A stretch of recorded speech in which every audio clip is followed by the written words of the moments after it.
Number 5, give that t is the midpoint of the line segment of QR. You're going to find the value of x, then find the value of qt. Well, if we know that point t is the midpoint, we can write midpoint here so you can see. It will break the line segment into 2 equal pieces. So we can say that the part line segment of QT is going to be congruent to that line segment of TR. This allows us to set up the equation for x minus 10 is equal to 78. Now we can technically solve for x. Plus 10 to both sides. This cancels. 4x is equal to 88. Divide by 4, divide by 4. The 4 over 4 cancels, leaving you with x is equal to 22.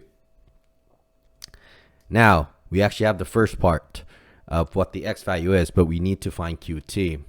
The equation of qt, we see it visually, is defined as the 4x minus 10. Now we can just plug in the value.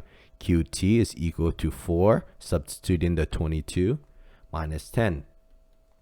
4 times 22 is 88, minus 10.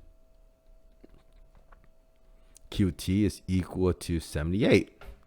There you go. That would make sense because look, this has to be 78 because the other side has to be 78 because it are 2 congruent pieces denoted by the hash marks here.